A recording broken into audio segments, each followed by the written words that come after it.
അടുത്തത് നമ്മൾ ഒരു ഫ്ലോ ഉണ്ടെങ്കിൽ അതിനൊരു ഡിസ്ചാർജ് ഉണ്ടാവും. അപ്പം ഇനി വെലോസിറ്റി എന്ന് പറയുന്ന വേറൊരു പേരാണ് ഡിസ്ചാർജ് വെലോസിറ്റി അല്ലെങ്കിൽ സൂപ്പർഫിഷ്യൽ വെലോസിറ്റി എന്നൊക്കെ പേരിൽ ആ വെലോസിറ്റി ഫ്ലോയിങ് ത്രൂ എ സോയിലൂടെയുള്ള വെലോസിറ്റിനെ നമ്മൾ പറയാറുണ്ട്. ഒരു ഫ്ലോ ഉണ്ടെങ്കിൽ അതിനൊരു ഡിസ്ചാർജ് ഉണ്ട്. ആ ഡിസ്ചാർജ് നമ്മൾ ഡിനോട്ട് ചെയ്യുന്നത് ക്യൂ കൊണ്ടാണ്, സ്മോൾ ലെറ്റർ ക്യൂ. ആ ഡിസ്ചാർജ് കാണാനുള്ള ഇക്വേഷൻ എന്താണ്? ഒരു ഫ്ലോയിലെ ഡിസ്ചാർജ് എന്ന് പറഞ്ഞാൽ ഏരിയ ഇൻറ്റു വെലോസിറ്റി ആണ്. അപ്പം വെലോസിറ്റി എന്ന് പറഞ്ഞാൽ നമുക്ക് ഇവിടെ കിട്ടി കെ ഇൻറ്റു ഐ ആണ്. അപ്പോൾ നമ്മൾ ഡിസ്ചാർജ് എങ്ങനെ കാണും? K I A. അതായത് ഒരു വാട്ടർ സോയിലൂടെ ഫ്ലോ ചെയ്യുന്ന ഡിസ്ചാർജ് അല്ലെങ്കിൽ ഡിസ്ചാർജ് ഓഫ് ഫ്ലോ എന്ന് പറയുന്നത് Q is equal to K into I A. ആ വെച്ചിട്ടാണ് നമ്മൾ ഡിസ്ചാർജ് കണ്ടുപിടിക്കുന്നത്. ഇനി ഹൈഡ്രോളിക് ഗ്രേഡിയൻറ്റിൻ്റെ വാല്യൂ യൂണിറ്റി ആണെന്ന് വിചാരിക്കുക. അതായത് ഐയുടെ വാല്യൂ 1 ആണ് എങ്കിൽ കോഎഫിഷ്യന്റ് ഓഫ് പെർമിയബിലിറ്റി എന്തായിരിക്കും?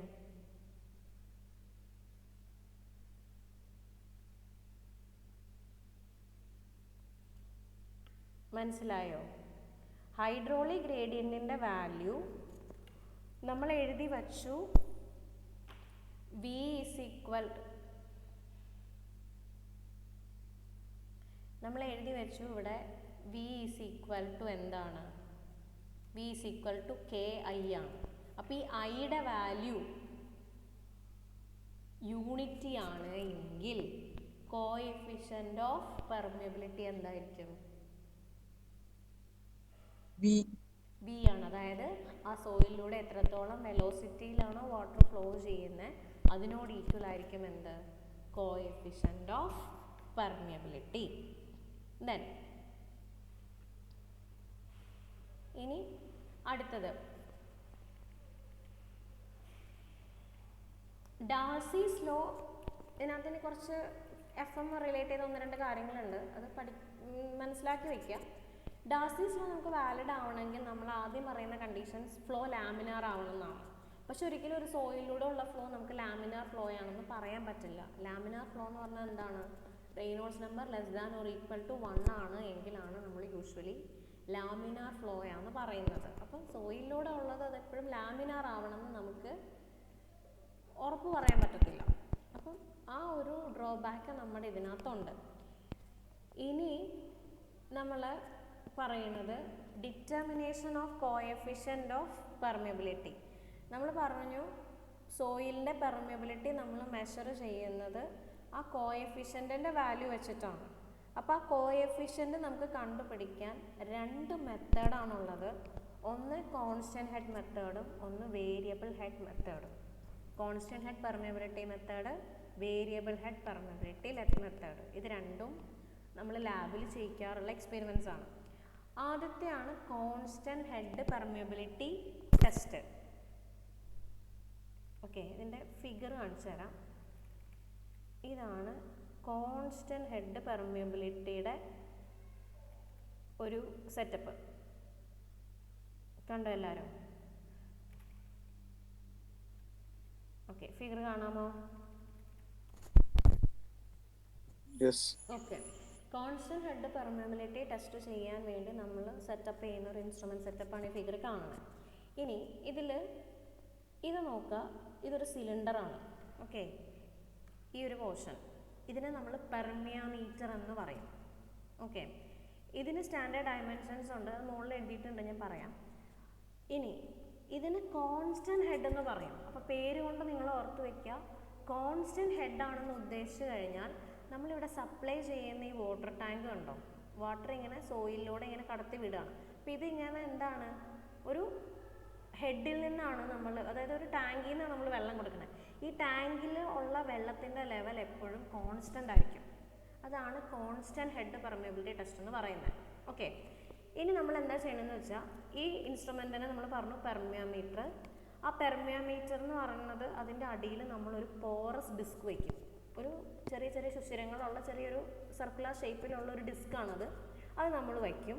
എന്നിട്ട് അതിൻ്റെ മുകളിലാണ് നമ്മൾ ഏത് സോയിലിൻ്റെ ആണോ പെർമിയബിലിറ്റി ടെസ്റ്റ് ചെയ്യേണ്ടത് ആ സോയിൽ നമ്മൾ എന്ത് ചെയ്യും, ഈ സാമ്പിൾ എന്ന് പറഞ്ഞ് കാണിച്ച് അവിടെ ഫില്ല് ചെയ്യും.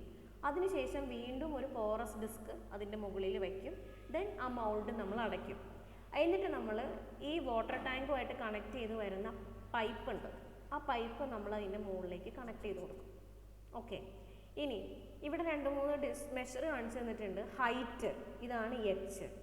ഈ എച്ച് എന്ന് പറഞ്ഞാൽ ഏത് ഹെഡിൽ നിന്നാണോ വാട്ടർ സപ്ലൈ ചെയ്ത് ഈ സോയിലൂടെ എത്തുന്നത്, അല്ലെങ്കിൽ സോയിലൂടെ ഇറങ്ങി താഴെ വരെ എത്തുന്നത്, ആ ഹൈറ്റാണ് നമ്മൾ എച്ച് ആയിട്ട് മെഷർ ചെയ്യുക. വാട്ടറിൻ്റെ ലെവൽ എവിടെ നിന്നാണോ സ്റ്റാർട്ടിങ് അവിടെ തൊട്ട് ഇത് താഴെ നമ്മൾ ഒരു ജാറിൽ, കോൺസ്റ്റൻറ്റ് ഹെഡ് ജാറിൽ കളക്ട് ചെയ്യും. അപ്പോൾ ആ ജാറിൻ്റെ ലെങ്ത്, ഹൈറ്റ് എവിടെയാണോ നമ്മൾ വയ്ക്കുന്നത്, ആ ലെവൽ ഓഫ് വാട്ടർ എവിടെയാണോ അതുവരെയുള്ള ഹൈറ്റാണ് എച്ച്. ഇനി ഇതിൻ്റെ ഇടയിൽ നമ്മൾ സോയിൽ ഫില്ല് ചെയ്തു 2 പോറസ് ഡിസ്കിൻ്റെ ഇടയിൽ. ആ പോറസ് ഡിസ്കിൻ്റെ ഇടയിലുള്ള ലെങ്ത്താണ് സാമ്പിളിൻ്റെ ലെങ്ത്ത്, എൽ എന്ന് പറയുന്നത്. ഹൈറ്റും ലെങ്ത്തും മാറിപ്പോകരുത്. ഹൈറ്റ് എന്ന് പറഞ്ഞാൽ വാട്ടറിൻ്റെ ഹെഡാണ്. എൽ എന്ന് പറഞ്ഞാൽ നമ്മൾ ഈ പെർമിയോമീറ്ററിൽ ഫില്ല് ചെയ്ത സാമ്പിളിൻ്റെ ഹൈറ്റാണ്. ഓക്കെ, ഇനി നമ്മൾ എങ്ങനെ ഇത് പ്രൊസീജിയർ എന്ന് പറഞ്ഞാൽ, നമ്മൾ ഈ കോൺസ്റ്റൻറ്റ് ഹെഡിൽ വാട്ടർ ഇങ്ങനെ ഫുൾ സപ്ലൈ ഇങ്ങനെ കൊടുത്തു, ആ ഹെഡ് നമ്മൾ മെയിൻറ്റെയിൻ ചെയ്യും. അതിനായിട്ട് നമ്മൾ വെള്ളം ഇതിനകത്തൂടെ തുറന്നൊരു വാൽവ് കൊണ്ട് തുറന്ന് ഈ സോയിലൂടെ വെള്ളം എന്ത് ചെയ്യും, കടത്തി വിടും. ഒരു പർട്ടിക്കുലർ ടൈം നേരത്തേക്ക്, കുറച്ച് നേരത്തേക്ക് നമ്മൾ കടത്തി വിടും. എന്നിട്ട് താഴെ ഒരു ചേംബറുണ്ട്, എന്നിട്ട് നമ്മൾ ആ വാട്ടർ കളക്ട് ചെയ്യും. ഒരു പർട്ടിക്കുലർ റൺ ഓഫ് ടൈമിൽ നമ്മൾ വാട്ടർ കളക്ട് ചെയ്യും. എന്നിട്ട് ഈ കളക്ട് ചെയ്ത വാട്ടർ ഒരു ഗ്രാജുവേറ്റഡ് ജാറ്, അതായത് എത്ര വോളിയം കളക്ട് ചെയ്തു ഇത്ര ടൈം കൊണ്ടെന്ന് നമുക്ക് മെഷർ ചെയ്യണം. അപ്പോൾ ആ കളക്ട് ചെയ്ത വാട്ടർ ഒരു ടീ ടൈം നേരത്തേക്ക് നമ്മൾ ഇതിനകത്തൂടെ വെള്ളം ഒഴുകി വരാൻ സമ്മതിച്ചു. ഒഴുകി വന്ന എമൗണ്ട് ഓഫ് വാട്ടർ നമ്മൾ ഈ ഒരു ചേംബറിൽ കളക്ട് ചെയ്തു. അതിനുശേഷം ഇതൊരു ഗ്രാജുവേറ്റഡ് ജാർ, അതായത് ഗ്രാജുവേറ്റഡ് ജാർ എന്ന് പറഞ്ഞാൽ എത്ര എമൗണ്ട് ഓഫ് വാട്ടർ, എത്ര ml വാട്ടർ നമ്മൾ കളക്ട് ചെയ്തു എന്ന് അറിയാൻ വേണ്ടി ആ വാട്ടർ നമ്മൾ മെഷർ ചെയ്യും. അതിന് വേണ്ടി നമ്മളൊരു ഗ്രാജുവേറ്റഡ് ജാറിലേക്ക് അത് മാറ്റും. ആ വോളിയം നമ്മൾ നോട്ട് ഡൗൺ ചെയ്യും. ക്ലിയർ ആയോ പറഞ്ഞത്? ഒരു കോൺസ്റ്റൻറ്റ് ഹെഡ് വാട്ടർ നമ്മൾ സോയിൽ സാമ്പിളിലേക്ക് കടത്തി വിടുന്നു ഒരു നിശ്ചിത സമയ നേരത്തേക്ക്. അതിനുശേഷം ആ കളക്ട് ചെയ്തത് ആ ടൈമിൽ എത്രോളം വാട്ടർ ആണോ നമ്മൾ കളക്ട് ചെയ്തതെന്ന് മെഷർ ചെയ്യുന്നു. അതാണ് പ്രൊസീജിയർ. ക്ലിയർ ആയോ?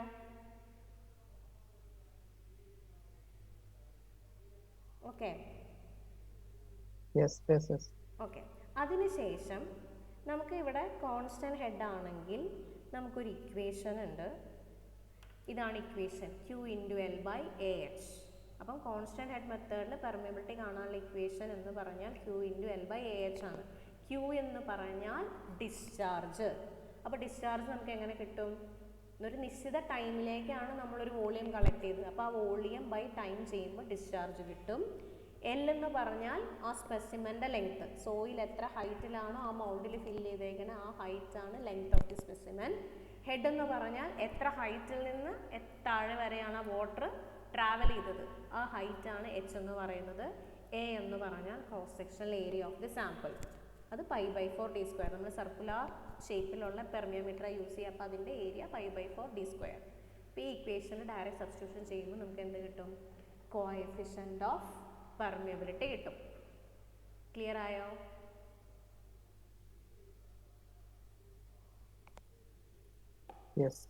ഓക്കെ, ഇനി 1-2 കാര്യം കൂടെ പറയാം.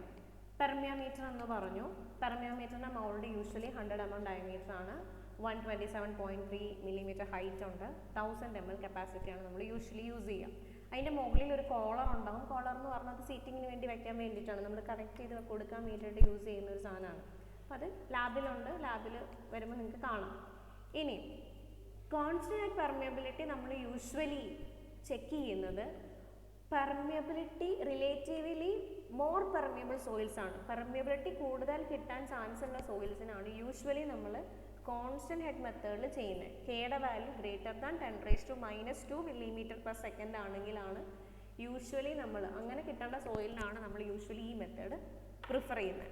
അപ്പോൾ നിങ്ങൾ വേണമെങ്കിൽ ഹെഡിങ് കൊടുക്കുക പെർമിയബിലിറ്റി, അതിനുശേഷം കോൺസ്റ്റൻറ്റ് ഹെഡ് പെർമിയബിലിറ്റി അല്ലെങ്കിൽ determination of coefficient of permeability ആയിട്ട് മെത്തേഡ് കോൺസ്റ്റൻറ്റ് ഹെഡ് പെർമിയബിലിറ്റി, അതിൽ കെ കാണാനുള്ള ഇക്വേഷൻ K = Q × L/AH.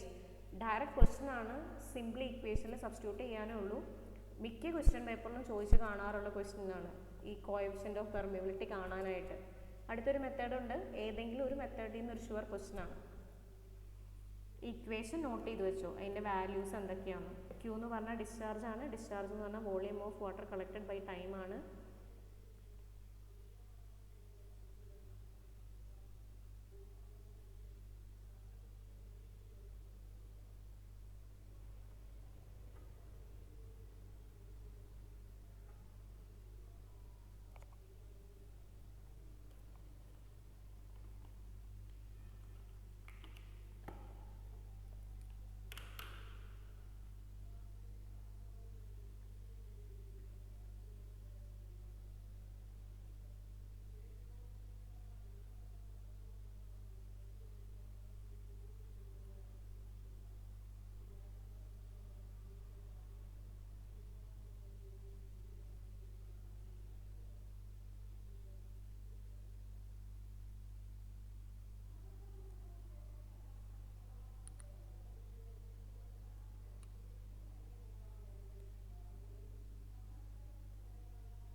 എഴുതിയോ ഇക്വേഷൻ?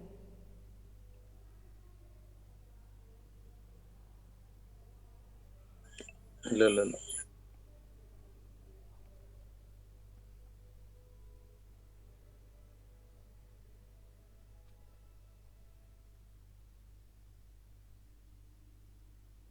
ഇതിൻ്റെയൊക്കെ പ്രൊസീജിയർ പഠിച്ചു വയ്ക്കണേ. പ്രൊസീജിയർ ചിലപ്പോൾ ചോദിക്കാം. ക്വസ്റ്റ്യൻ പേപ്പറിൽ കണ്ടിട്ടില്ല ഇതുവരെ. പ്രോബ്ലമാണ് പെർമിയബിലിറ്റിയിൽ ചോദിച്ച് കണ്ടിട്ടുള്ളൂ. പിന്നെ ചോദിച്ച് കണ്ട ക്വസ്റ്റ്യൻസ് ഉണ്ട് എന്ന് വെച്ചാൽ ഏത് ടൈപ്പ് ഓഫ് സോയിലാണ് ഏത് പെർമിയബിലിറ്റി മെത്തേഡ് യൂസ് ചെയ്യുന്നത്, ഏത് കോൺസെൻട്രേറ്റ് ഏത് ടൈപ്പ് ഓഫ് സോയിലാണ് യൂസ് ചെയ്യുന്നത്, വേരിയബിൾ ഹെഡ് മെത്തേഡ് ഏത് ടൈപ്പിലാണ് യൂസ് ചെയ്യുന്നത്. 3 മാർക്കിൻ്റെ ക്വസ്റ്റ്യൻ ചോദിച്ചു കണ്ടിട്ടുണ്ട്. പിന്നെ പ്രോബ്ലംസ് ഇത്രയാണ് പെർമിയബിലിറ്റിയും ചോദിച്ചു കണ്ടായിരുന്നു. പിന്നെ ഫാക്ടേഴ്സ് അഫക്റ്റിംഗ് പെർമിയബിലിറ്റി അത് വരുന്നുണ്ട്. ഇന്ന് പഠിപ്പിക്കണ വരെ എക്സാമിന് പഠിക്കണേ. എന്തോ ക്ലിയർ ആയില്ലല്ലോ. മോഡൽ ക്വസ്റ്റ്യൻ പേപ്പർ ഷെയർ ചെയ്യാം. ഒന്നാമത് 24 സ്കീമിൽ ഇപ്പോൾ S4 ഫസ്റ്റ് ഇതല്ലേ, അപ്പോൾ അവർ ലാസ്റ്റ് ടൈമിലാണ്, കഴിഞ്ഞ തവണ വന്ന പോലെ ലാസ്റ്റ് ടൈമിലേക്കായിരിക്കും വിടുള്ളൂ. എന്തായാലും ഒരു മാർച്ച് ആദ്യമെങ്കിലാവുമ്പോഴേക്കും കിട്ടേണ്ടതാണ് എന്നാണ് വിചാരിക്കണേ. നമ്മൾ പറഞ്ഞിട്ടുണ്ട് യൂണിവേഴ്സിറ്റിയുടെ അടുത്ത്. അപ്പം അത് ലാസ്റ്റ് പ്രാവശ്യം കഴിഞ്ഞ പ്രാവശ്യം വന്ന പോലെ ലാസ്റ്റ് ഇതാവുമ്പോഴേക്കും വരേണ്ടതാണ്. ഞാനീ പറയുന്ന പ്രീവിയസ് ഇയർ ക്വസ്റ്റ്യൻ പേപ്പർ പറഞ്ഞാൽ 19 സ്കീമിൽ ബേസ് ചെയ്തിട്ടാണ്. സെയിം സിലബസ് ആണ്, ഒരു വ്യത്യാസവും ഇല്ല. ആകെ 4 മൊഡ്യൂളാക്കി.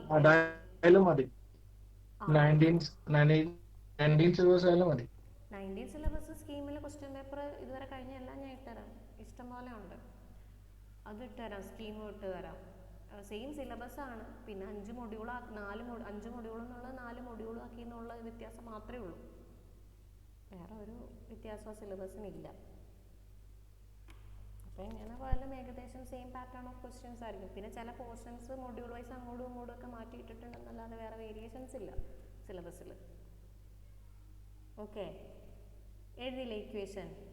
അപ്പോൾ ഓർത്ത് വയ്ക്കുക, ഡിസ്ചാർജ് ക്യൂ എന്ന് പറഞ്ഞാൽ എത്ര വോളിയം ഓഫ് വാട്ടർ ആണോ എത്ര ടൈമിലാണോ കളക്ട് ചെയ്യുന്നത്, ആ വോളിയം ബൈ ടൈമാണ് ഡിസ്ചാർജ്.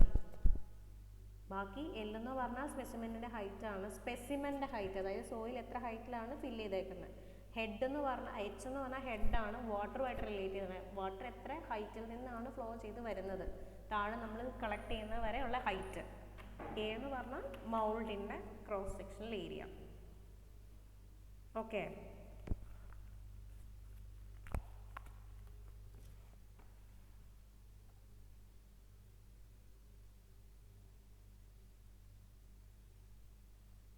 പറയട്ടെ അടുത്തത്.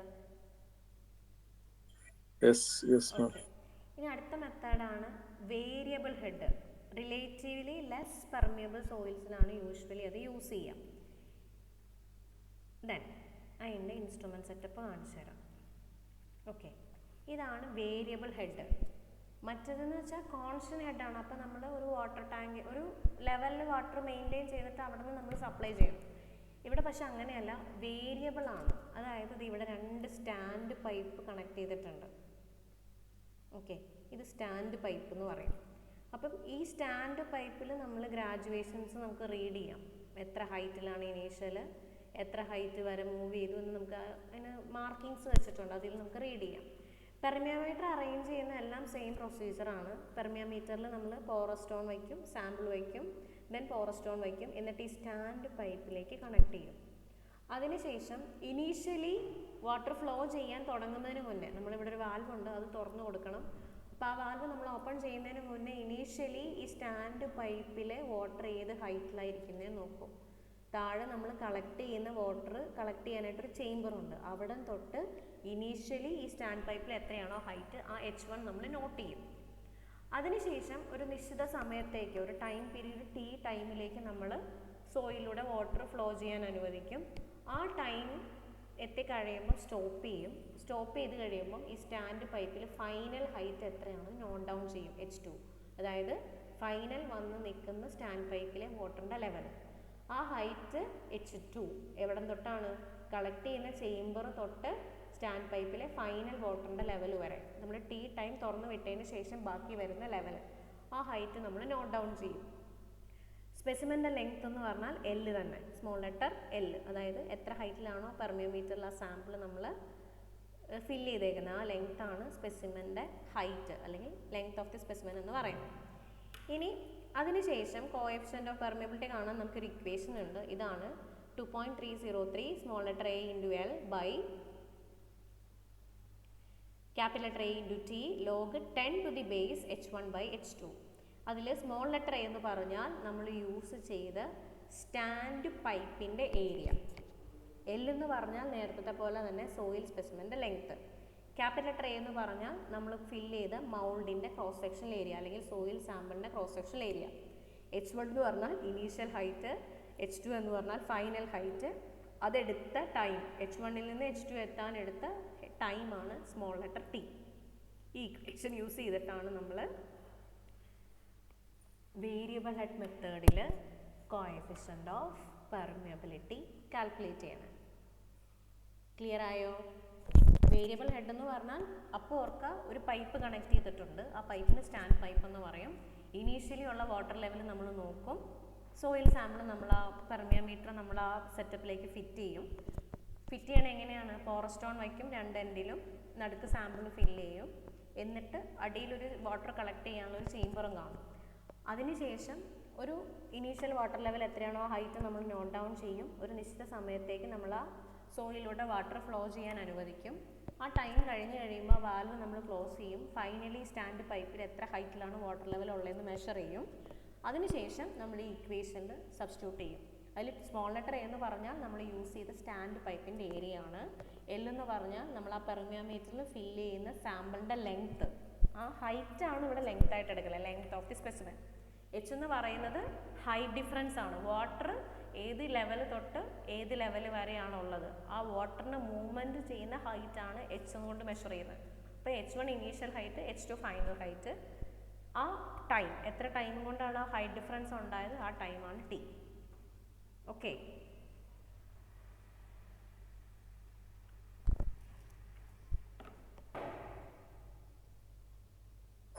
H എന്താണ് മാം? H1 H2 ഹൈറ്റ് അല്ല, H എന്ന് കൊടുത്തിട്ടുണ്ടല്ലോ. അതാ ഡിഫറൻസ് എന്നുള്ള ആ ഒരു ഹെഡ് കോസിംഗ് ദ ഫ്ലോ അതാണെന്നുള്ള മീനിങ് ഉള്ളൂ.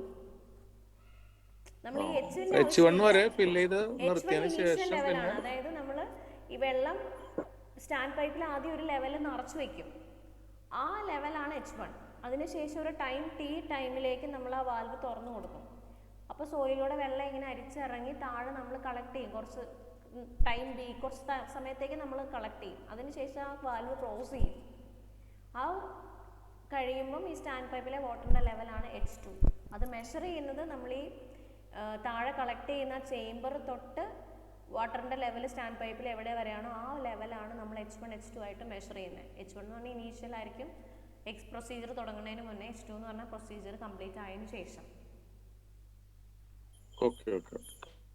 ഇനി നമ്മൾ വേരിയബിൾ ഹെഡിൽ ഈ താഴെ കളക്ട് ചെയ്യുന്ന വാട്ടറിൽ ഇമ്പോർട്ടൻസ് ഇല്ല, നമുക്കല്ലാതെ നമ്മൾ ഇക്വേഷനിൽ സബ്സ്റ്റിറ്റ്യൂട്ട് ചെയ്യണേ. പക്ഷെ കോൺസ്റ്റന്റ് ഹെഡിൽ അങ്ങനെ ആയിരുന്നില്ല. നമ്മൾ ഒരു ടൈം നേരത്തേക്ക് എത്ര എമൗണ്ട് ഓഫ് വാട്ടർ ആണ് കളക്ട് ചെയ്തതെന്ന് നമുക്ക് അറിയണം. ആ ഡിസ്ചാർജ് വെച്ചിട്ടാണ് നമ്മൾ കോഎഫിഷ്യൻ്റ് ഓഫ് പെർമിയബിലിറ്റി കാണുന്നത്.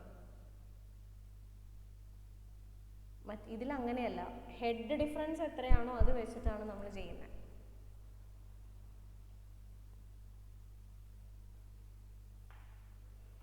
അപ്പം വേരിയബിൾ ഹെഡ് മെത്തേഡ് എന്ന് ഹെഡിങ് കൊടുത്തിട്ട് കോഎഫിഷ്യൻ്റ് ഓഫ് പെർമിയബിലിറ്റി ഇക്വേഷൻ എഴുതി വയ്ക്കുക.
എഴുതിയോ?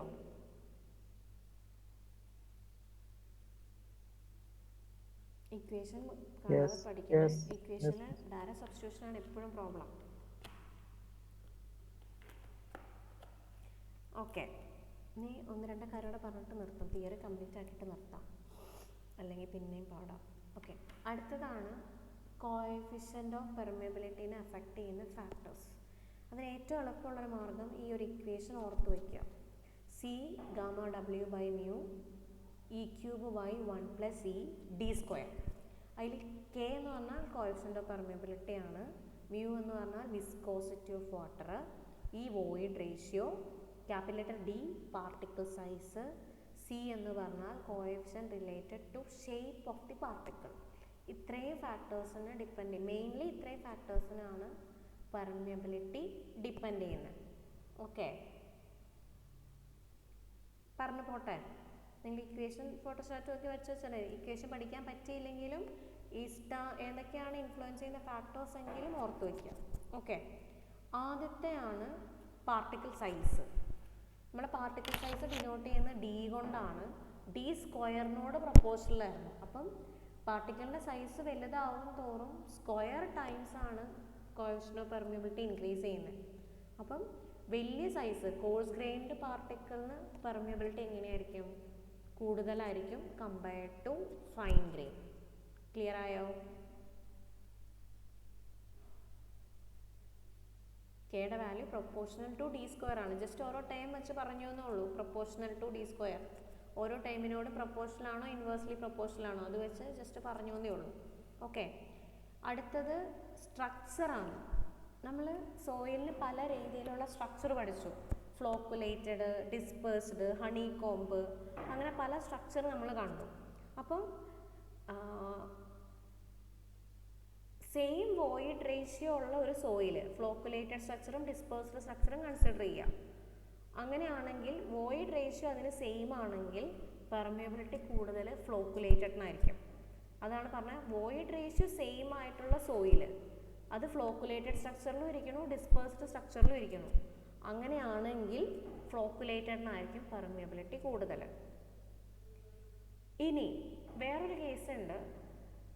നമ്മൾ ഒരു സോയിൽ ഡിപ്പോസിറ്റ് എടുത്തു കഴിഞ്ഞാൽ പല ലെയറുകളായിട്ടുള്ള സോയിൽ നമുക്ക് ചിലപ്പോൾ വിസിബിൾ ആയിരിക്കും. അങ്ങനെ ആ ലെയറിൽ കൂടെ ഫ്ലോ എങ്ങനെയാണ് പാരലലായിട്ട് ഒഴുകാം, അതായത് വെള്ളം ഒഴുകുന്നത് ആ ലെയറിന് പാരലലായിട്ടും പോവാം, പെർപെൻഡിക്കുലർ ആയിട്ടും പോവാം. അപ്പം ഫ്ലോ പാരലൽ ആണോ പെർപെൻഡിക്കുലർ ആണോ എന്ന് നോക്കി നമുക്ക് പറയാം പെർമിയബിലിറ്റി എങ്ങനെയാണെന്ന്. അപ്പം യൂഷ്വലി കാണാറ് ഫ്ലോ പാരലൽ ആണെങ്കിൽ നമ്മൾ എടുക്കുന്ന സോയിൽ ലെയറുകളിൽ ഈ വാട്ടറിൻ്റെ ഫ്ലോ പാരലലാണ്, ആ ലെയറിന് പാരലലായിട്ടുള്ള ഫ്ലോ ആണ് പോകുന്നതെങ്കിൽ അവിടെ പെർമിയബിലിറ്റി കൂടുതലായിരിക്കും. പെർപെൻഡിക്കുലർ ആയിട്ടുള്ള ഫ്ലോയേക്കാളും സോയിലിലൂടെ പാരലലാണ് ഫ്ലോ പോകുന്നതെങ്കിൽ പെർമിയബിലിറ്റി അവിടെ കൂടുതലായിരിക്കും. അടുത്തത് പ്രോപ്പർട്ടീസ് ഓഫ് വാട്ടർ ആണ്. വാട്ടറിൻ്റെ പ്രോപ്പർട്ടി എന്ന് പറഞ്ഞാൽ രണ്ട് പ്രോപ്പർട്ടിയാണ് ആ ഫാക്ടറിൽ ഉണ്ടായിരുന്നത്. ഒന്ന് unit weight of water gamma W, അതിനോട് പ്രൊപ്പോർഷണൽ ആണ്. പിന്നെ ഉള്ളത് വിസ്കോസിറ്റി, മ്യൂവിനോട് ഇൻവേഴ്സ്ലി പ്രൊപ്പോർഷണൽ ആണ്. വിസ്കോസിറ്റി എന്ന് പറഞ്ഞാൽ എന്താണ്? എന്താ viscosity? Resistance to flow. Resistance to flow ആണ്. അപ്പോൾ അതിനോട് ഇൻവേഴ്സ്ലി പ്രൊപ്പോർഷണൽ ആണ്. ഇതെങ്ങനെ ഇൻവേഴ്സ്ലി പ്രൊപ്പോർഷണൽ വരാൻ കാരണം? ടെമ്പറേച്ചർ കൂടുമ്പം പെർമിയബിലിറ്റി വിസ്കോസിറ്റിക്ക്, ടെമ്പറേച്ചർ കൂടുമ്പോൾ വിസ്കോസിറ്റിക്ക് എന്താ സംഭവിക്കണേ? ടെമ്പറേച്ചർ നമ്മളൊരു ഫ്ലോയിങ് ഫ്ലൂയിൽ കൂടിക്കൊണ്ടിരിക്കുകയാണ് ഒരു സിറ്റുവേഷനിൽ. അപ്പം വിസ്കോസിറ്റിക്ക് എന്ത് സംഭവിക്കും? കുറഞ്ഞു പോകും. ഓക്കെ, വിസ്കോസിറ്റി കുറഞ്ഞു കഴിഞ്ഞാൽ പെർമിയബിലിറ്റി എന്ത് സംഭവിക്കും? ഇൻവേഴ്സ്ലി പ്രൊപ്പോർഷണൽ ആയതുകൊണ്ട് പെർമിയബിലിറ്റി കൂടുതലായിരിക്കും. അപ്പം വിസ്കോസിറ്റി കുറഞ്ഞാൽ പെർമിയബിലിറ്റി കൂടും. എങ്ങനെയാണ് അത് കുറയണേ? ടെമ്പറേച്ചറിൻ്റെ ഇഫക്റ്റ് കൊണ്ടാണ്. അപ്പോൾ ടെമ്പറേച്ചറിന് എന്താ സംഭവിക്കുക? ഇൻക്രീസ് ചെയ്യുമായിരിക്കും. ടെമ്പറേച്ചർ കൂടുമ്പം ഫ്ലോ ചെയ്യാനുള്ള ടെംപ്റ്റേഷൻ, ആ റെസിസ്റ്റൻസ് കുറവായിരിക്കും. അതിനർത്ഥം എന്താ? നല്ല രീതിയിൽ അത് ഫ്ലോ ചെയ്യുന്നതാണ്. അപ്പം പെർമിയബിലിറ്റിക്ക് എന്ത് സംഭവിക്കും? ഇൻക്രീസ് ചെയ്യും. അടുത്തത് ടെമ്പറേച്ചർ കുറയുമ്പം നേരെ തിരിച്ച്, ടെമ്പറേച്ചർ കുറവാണെങ്കിൽ വിസ്കോസിറ്റി എങ്ങനെയായിരിക്കും? കൂടുതലായിരിക്കും. അതായത് ഫ്ലോ ചെയ്യാൻ പറ്റാത്ത അവസ്ഥയായിരിക്കും. അപ്പോൾ പെർമിയബിലിറ്റി കുറഞ്ഞു പോകും. അടുത്തൊരു പ്രോപ്പർട്ടിയാണ് ഇംപ്യൂരിറ്റീസ്. സോയിലിൽ നമ്മൾ വാട്ടർ ഒഴുകുമ്പം ആ വാട്ടറിൽ എന്തെങ്കിലും ഇംപ്യൂരിറ്റീസ് ഉണ്ടെങ്കിൽ പെർമിയബിലിറ്റിക്ക് എന്ത് സംഭവിക്കും? റെഡ്യൂസ് ചെയ്തു പോകും. കാരണം വാട്ടർ ഒഴുകി വരും, വാട്ടറിൽ എന്തെങ്കിലും ഫോറിൻ പാർട്ടിക്കിൾസ് ഇംപ്യൂരിറ്റീസ് ഉണ്ടെങ്കിൽ ഈ വോയിഡ്സ് എന്ത് ചെയ്യും? അടഞ്ഞു പോകും. അപ്പം വന്ന വഴി തന്നെ ഉള്ള ആദ്യത്തെ വോയിഡുകളൊക്കെ അടഞ്ഞു പോയി കഴിഞ്ഞാൽ പിന്നെ വെള്ളം ഒഴുകി പോവുമോ? ഒരിക്കലും ഒഴുകി പോവില്ല. അപ്പോൾ പെർമിയബിലിറ്റി കുറഞ്ഞു പോകും. അടുത്തതാണ് ഷേപ്പ് ഓഫ് ദി പാർട്ടിക്കിൾ. നമുക്ക് പല ഷേപ്പ് ഉണ്ട്. ആംഗുലാർ ഉണ്ട്, റൗണ്ടഡ് ഉണ്ട്, ഫ്ലേക്കി ഉണ്ട്, അങ്ങനെ പല രീതിയിലുള്ള ഷേപ്പിലുള്ള പാർട്ടിക്കിൾസ് ഉണ്ട് സോയിലിൽ. അപ്പം ആംഗുലാർ ഷേപ്പ് ആണെങ്കിൽ കുറച്ച് പെർമിയബിലിറ്റി കുറവായിരിക്കും. റൗണ്ടഡുമായിട്ട് കമ്പയർ ചെയ്യുമ്പം ആംഗുലാർ ഷേപ്പിന് പെർമിയബിലിറ്റി വളരെ കുറവായിരിക്കും. അപ്പം അതെന്തുകൊണ്ടാണ്? സർഫസ് ഏരിയ കൂടുതലാണ്. സർഫസ് ഏരിയ കൂടിക്കഴിയുമ്പം പെർമിയബിലിറ്റി ശരിക്കും കുറഞ്ഞു പോകും. കാരണം ഇൻവേഴ്സ്ലി പ്രൊപ്പോർഷണൽ ആയതുകൊണ്ടാണ്. അടുത്തതാണ് void ratio. Void ratio E³/1+E അങ്ങനെ ഒരു ടേമിനോടാണ് പ്രൊപ്പോർഷണൽ ആയിട്ടിരിക്കുന്നത്. ഫലത്തിൽ അത് പറഞ്ഞാൽ E², അതായത് വോയിഡ് റേഷ്യോ കൂടിക്കഴിഞ്ഞാൽ അതിൻ്റെ സ്ക്വയർ ടൈംസ് പെർമിയബിലിറ്റി ആവും. ഓക്കെ, അടുത്തത് ഡിഗ്രി ഓഫ് സാച്ചുറേഷൻ. ഒരു സോയിൽ സാച്ചുറേറ്റഡ് കണ്ടീഷനിലാണ് എങ്കിൽ പെർമിയബിലിറ്റി എങ്ങനെയായിരിക്കും?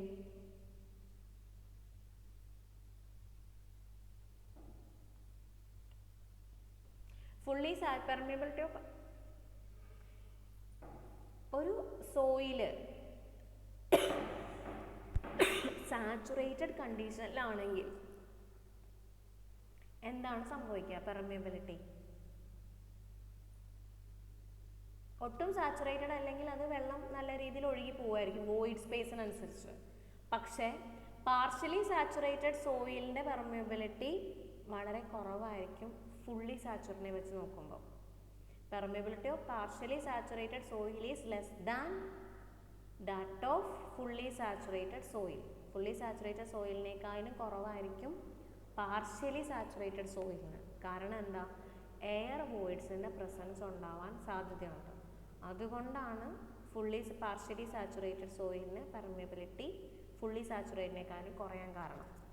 നേരെ തിരിച്ചല്ല, എയർ വോയിഡ്സിൻ്റെ പ്രസൻസ് കൊണ്ട് ഫുള്ളി സാച്ചുറേറ്റിനേക്കാളും കുറവായിരിക്കും പാർഷ്യലി സാച്ചുറേറ്റഡിന്.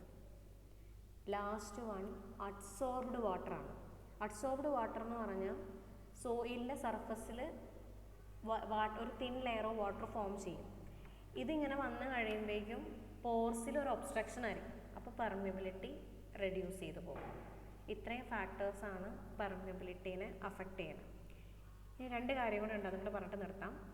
നമ്മൾ പറഞ്ഞു ഫ്ലോ ഒരു സ്ട്രാറ്റിഫൈഡ് സോയിലാണെങ്കിൽ, അതായത് ലെയർ ബൈ ലെയർ ഡിസ്റ്റിങ്ക്റ്റ് ആയിട്ടുള്ള സോയിലാണെങ്കിൽ രണ്ട് രീതിയിൽ വാട്ടർ അതിലൂടെ ഫ്ലോ ചെയ്യാം. ഒന്ന് ഫ്ലോ ആ ലെയറിന് പാരലൽ ആയിട്ട്, ഒന്ന് ഫ്ലോ പെർപെൻഡിക്കുലർ ആയിട്ട്. അങ്ങനെ സ്ട്രാറ്റിഫൈഡ് ലെയറിൽ ഫ്ലോ പാരലൽ ആണ് എങ്കിൽ നമുക്ക് ആവറേജ് ഹൊറിസോണ്ടൽ പെർമിയബിലിറ്റി കിട്ടും. അപ്പോൾ കിട്ടുന്ന ഓരോ ലെയറിലെയും കോഎഫിഷ്യൻ്റ് ഓഫ് പെർമിയബിലിറ്റി എന്ന് പറയുന്ന ആവറേജ് ഹൊറിസോണ്ടൽ പെർമിയബിലിറ്റി ആണ് ഫ്ലോ പാരലൽ ആകുമ്പോൾ. ഫ്ലോ പെർപെൻഡിക്കുലർ ആകുമ്പം average vertical coefficient of permeability എന്ന് പറയും.